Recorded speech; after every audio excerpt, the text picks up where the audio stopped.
justamente en el Día de la Memoria queremos compartir juntos esta historia que tiene que ver con un hecho que tardó décadas, Rodolfo, en ser conocido en toda su magnitud por su propio protagonista que se jugó la vida. Totalmente. A ver, Luis y Marta, protagonistas de esta historia, fueron detenidos ilegalmente en democracia en el año 75, incluso un año antes del inicio de la dictadura.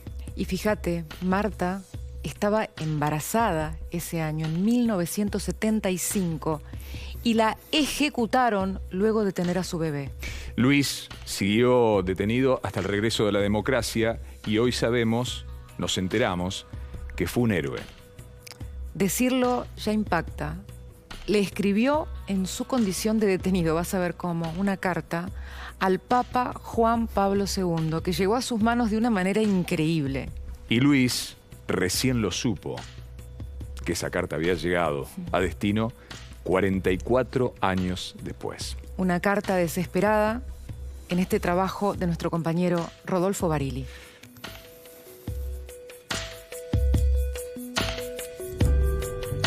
...24 de diciembre de 1979... Queridísimo Santo Padre, los presos políticos argentinos somos expresión de nuestro pueblo. No somos aventureros de fantásticas utopías que nos quieren hacer aparecer aprovechando nuestro obligado silencio y nuestra imposibilidad de defensa. Entre nosotros hay obreros, campesinos, estudiantes, profesionales, sacerdotes, hombres y mujeres, todos buscando junto al pueblo ser protagonistas de nuestro destino. Esta carta es parte de los documentos que fueron recientemente develados por el Vaticano. Se trata de la correspondencia entre la Conferencia Episcopal Argentina y la Santa Sede entre 1976 y 1983. Es una carta desesperada.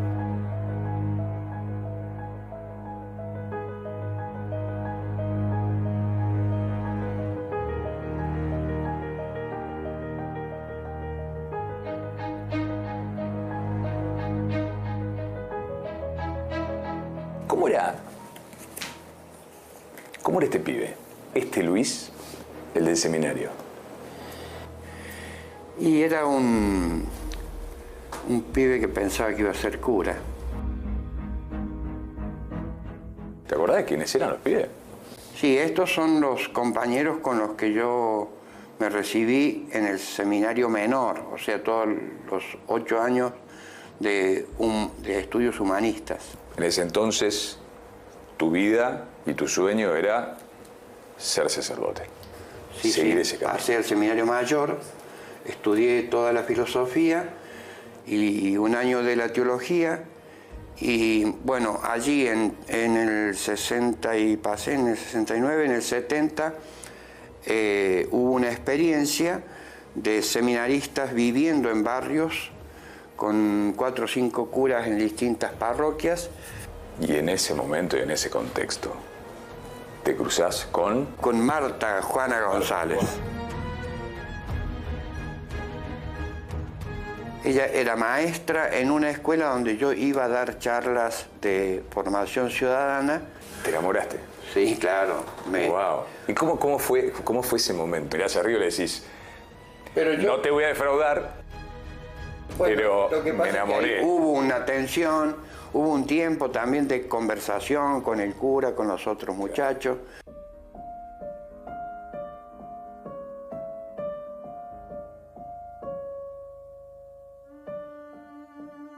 ¿Vos vivías en este barrio? Sí, sí, yo me vine a vivir. Lo que no había era todo este mercado en esa época. Acá la conociste entonces. Ahí en la capilla. La Marta daba clase de alfabetización allá arriba en esa pieza que está. En la de arriba de todo. Sí. ¿Y acá te casaste?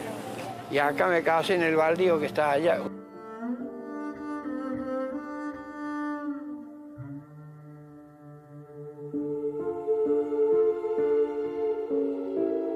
¿Qué te pasa cuando venís acá? Y bueno, todas esas imágenes están siempre presentes. Y a partir de acá empezaron ese camino juntos. Empezamos ese camino juntos y nos enfilamos en la Juventud Peronista. En octubre del 74 nació mi primera hija, Mariana, que tenía 10 meses cuando nos detuvieron. El otro nació en la cárcel, el segundo.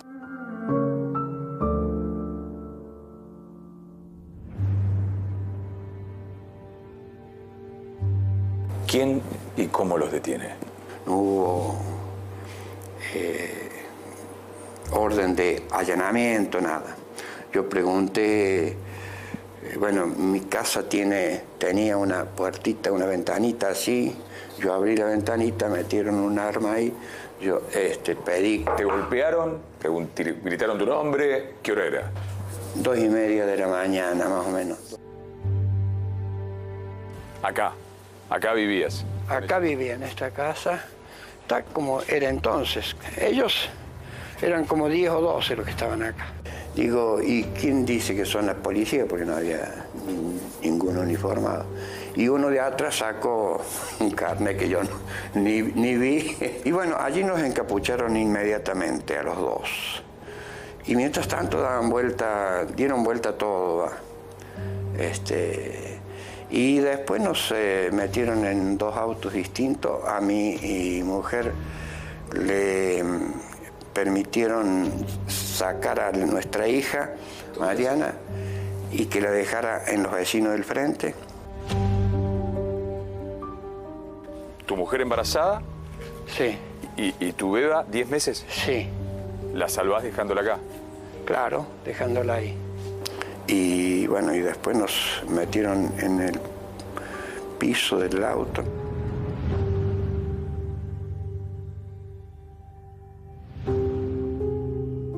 Las torturas son por separado. Yo no sabía dónde estaba ella dónde estaba yo, pero... ¿Empiezan a torturarte bajo qué? No, me torturan. ¿Te preguntan, te dicen? No hubo preguntas, porque no tenía una acusación puntual.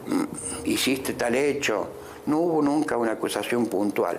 La acusación que después se instrumentó fue la de asociación ilícita e infracción a la ley de seguridad, que supuestamente por un acta que se anuló después era por tenencia de panfletos y fichas del Partido Peronista Auténtico.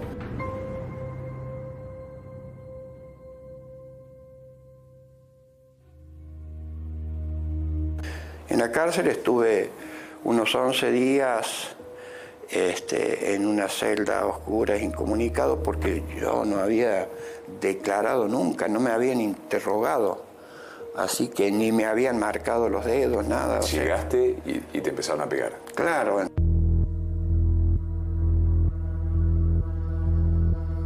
¿Cuándo te enteraste de la muerte? A ella la mataron el 11 de octubre. Otro compañero de otra celda me hace una carta en papel higiénico, que era lo que teníamos como papel, y las viromes que las teníamos escondidas en las paredes, y allí me hace una perorata larga sobre el sentido de nuestra lucha y pim, pum, pam, qué sé yo. Y acá al final, bueno, todo esto es para decirte que en la última tanda la compañera que sacaron es la Marta. Y se me hizo un nudo en la garganta y no lloré.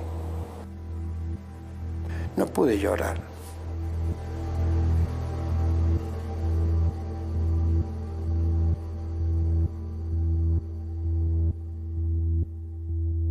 Vamos a cuando te enterás que va a haber una visita, la de Monseñor Pío Lagui. El cardenal Pío Lagui, nuncio del Papa en Argentina. Nosotros teníamos un rumor de que probablemente él fuera, no teníamos la certeza, pero siempre teníamos preparado algo para el visitante que fuera. Este era un visitante importante pero no sabíamos que iba a ir ese día. ¿Cuál era el plan? El plan era sacar la denuncia de la situación general y particular. O sea, darle una carta para el Papa. Para el Papa. Para el Papa. Contando lo que pasaba en Argentina. Lo que pasaba en Argentina y en especial en la situación de los presos, ¿no? Ahí por eso las reivindicaciones eran la aparición de los desaparecidos, secuestrados, le decíamos en esa época, las causas judiciales, los consejos de guerra, la liberación de los detenidos a disposición del Poder Ejecutivo, como era mi caso, y un último punto sobre las condiciones carcelarias. Secuestros, torturas, muertes en las propias cárceles, torturas, golpes de todo tipo, aislamiento y mucho más. Se busca destruirnos como personas.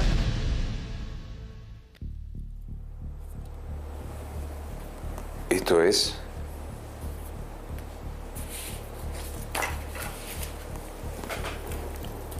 papel de armar cigarrillos. 5 carillas donde de manera impecable describís la situación de ustedes y hablás de desaparecidos. Le pedimos que reitere su apoyo para que se haga efectivo lo siguiente: aparición de los secuestrados y reconocimiento del estado de los desaparecidos. ¿Cómo se hacía esto, lo que ustedes llamaban caramelo? Se acordeonaba el papel, así.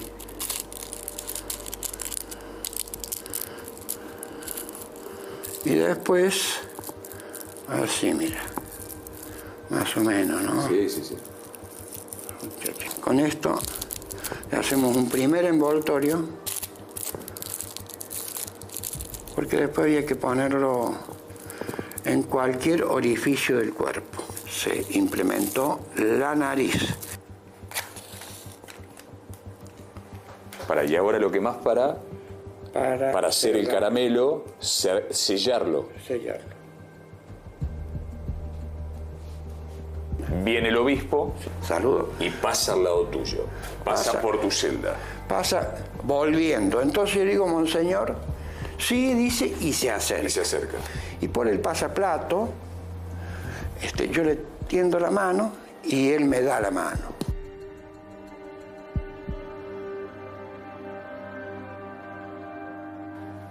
En este caramelo estaba la carta de Luis a Juan Pablo II. Y por este diminuto espacio en el que cada día le pasaban en su celda la comida, escasos segundos para entregárselo al obispo, para contarle que se enterara el Papa y el mundo el trato inhumano de la dictadura a los presos políticos, los desaparecidos de aquella Argentina. Y él tiraba la mano. Como diciendo, me quiero ir. Sí. ¿Y vos qué le decías? Quiero que le lleve una carta al Papa. Y me soné la nariz, lo limpié así y le digo, se lo pongo acá porque se lo van a quitar. Él estaba con todos los jefes del servicio penitenciario. O sea, ¿estaban todos atrás de él? Sí, estaban todos. ¿Todos los jefes? El jefe del servicio penitenciario, el jefe del servicio penitenciario, el director de la cárcel, el subdirector. Y entonces ¿Se lo pones en la mano? Acá. ¿Y él qué te dice? Digo, sí, quédese tranquilo, pero nervioso, digamos. Claro. Sí, ¿Creíste en ese momento que se lo iba a dar al Papa? Póngase en el bolsillo. Tenía mis dudas porque no sabía ni siquiera si no se lo iban a pedir esto. Él suelta la mano y se lo pone en el bolsillo de la sotana. Y tu carta llegó. La transcribieron y se la enviaron a Juan Pablo II.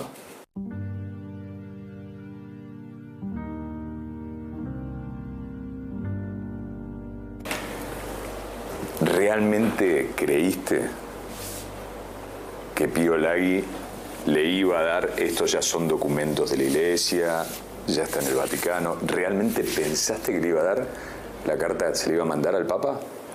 La mandó a pesar de que a Pío Laggi no lo veíamos tan simpáticamente. Ni confiable. Ni confiable por algunas cosas que también se referían a la cárcel. Él había hecho algunos elogios a los capellanes carcelarios que los padecimos nosotros. Nosotros hicimos este aporte pequeño como el caramelo este. Pero, pequeño en tamaño, inmenso en ese texto. La cuestión es que los condenaron a perpetua a todos. Se hizo justicia. Lo que hubiera querido ella. Sí, pero además ella no solo tuvo justicia, sino que tuvo algo que, bueno, hoy uno lo ve. Yo digo una resurrección. Hoy está presente la Marta.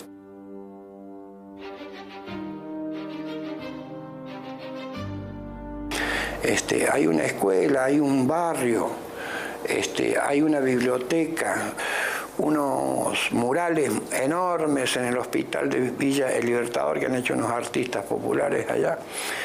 Y yo, cuando alguien me dice eso, digo, bueno, esa es la resurrección de la Marta. Sabés que tal vez por eso no la lloraste, ¿no? Porque sabía que iba a resucitar, ¿no? Me parece que es eso. Por eso no la lloraste. Puede ser. Luis, gracias por tu caramelo, gracias por tu carta, gracias por esta nota, por recibirnos en tu casa. Bueno, a ustedes también gracias, por moverse. Muchas gracias. Desde tan lejos. Gracias.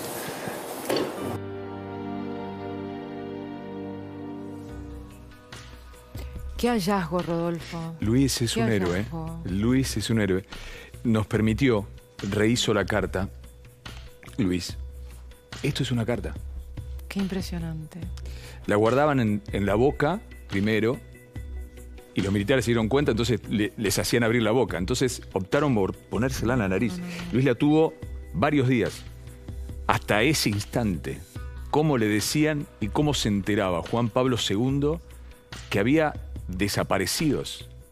El Papa iba a hablar e iba a obligar, por la pregunta de un colega, a que Videla dijera aquella famosa frase, no están. Por valientes como Luis. La historia es un hallazgo en medio de un montón de historias que tiene esa época durísima de la Argentina y que hoy recordamos y que no es bandera de nadie. Claro, y él se enteró ahora de que esto fue encontrado en los museos vaticanos. Va a haber, dentro de poco, me preguntabas, Caro, va a haber una publicación con todas esas cartas. Por orden del Papa, desclasificaron todas las cartas que llegaron desde Argentina al Vaticano en la época de la dictadura. Y será una publicación pública. Discúlpame, los hijos, la hija y el hijo en la panza de la madre. ¿Qué? Le entregaron, lo dejaron convivir un tiempo con la madre hasta que la mataron, simulando que, como hacía la dictadura en ese momento, como hacían los represores en ese momento, que se escapaba. Él se entera después por esa carta en papel higiénico hecha por otro preso. Y se los dan a la madre de Luis. Él estuvo en Sierra Chica, estuvo en todas las cárceles que imaginemos de la Argentina. Su mamá iba con sus 2 hijos. Incluso tuvo que vender esa casa, que era su casa, para de alguna manera costear esos viajes y acompañarlo. A él lo liberan en el 82. Libertad vigilada, aún dictadura, por 1 año. Solamente por ejercer en democracia. Claro, porque esto fue en el gobierno de María, el derecho a sí, participar de política, organizar su barrio, ese barrio que hoy, decía Luis, tan generoso con contarnos su historia, donde está presente Marta. Él aún no la lloró. Dios mío. Y en esa charla de más de 2 horas llegamos a la conclusión que iba a resucitar, porque está presente, ¿no? Marta está. Tal vez por eso nunca la lloró. No tiene sed de venganza. Cree que lo mejor que puede hacer es seguir dando testimonio de esa mujer que amaba. Iba a ser sacerdote. Y de pronto se encuentra con la catequista y se enamoran. Y se plantean, ¿y qué hacemos? Y él dice, antes que nada, hablo con el cura. La historia sana de 2 personas que defendían una idea política, en plena democracia, plena entre comillas, pero en democracia en la Argentina. Rodi, ¿sabés qué pensaba hoy? Las maneras que tenés de comunicar algo, ellos en esa época, fíjate con qué lo salvó a él. Una virome, un papel para armar cigarrillos. Sí. Y el proceso de encontrar un fósforo para, de alguna manera sellar todo esto y que se bancara a guardarlo en todos los lugares que puedan imaginar del cuerpo para que no se lo sacaran los guardias. Y ese instante de tomarlo a Piolagui y decirle, llévela. Nunca supo si la carta había llegado. Era su única carta que tenía. Totalmente. Esperá, valga la redundancia, termina, digamos, le entrega la carta y él lo llevan. Claro. Lo sacan, lo llevan a una celda oscura durante no sé cuántos días. Más castigo todavía. Más castigo. Claro. Es un verdadero héroe. Héroe de esos desconocidos que tenemos a lo largo de nuestra historia y de un proceso tan doloroso de nuestra historia. Pensaba que hasta cuando no hay opciones, una persona tiene opciones. Sí. Pero a veces hay que jugarlo absolutamente todo, ¿no? Y seguir viviendo con esta tranquilidad, no sé si les pasa, cuando habla Luis, uno nota una paz que no se condice con el relato dramático de lo que ha vivido. Porque ella sigue viva. Porque ella sigue viva. Resucitó, dijo. Es increíble. Y fuimos al barrio, donde todo pasó y se nota que sigue viva. Con su actual esposa, que fue compañera de celda de Marta y que pudo narrarle la historia final de cómo fue, porque esa noche escuchó los disparos. Gracias, Luis, por la generosidad a toda la gente que nos cruzamos en Córdoba el día que fuimos a trabajar con el equipo. Nombrar a Andrea Schellenberg, que es la productora de este informe, Mariano Paciocco, Maxi Radice y Gerardo Piantoni en cámaras, Nati Rosales y Dani Tau en edición, que han hecho de una entrevista esta maravilla de narración que nos permite conocer a Luis y su enorme generosidad de contarnos y prestarnos para conocerla su historia del caramelo. Increíble. Una carta.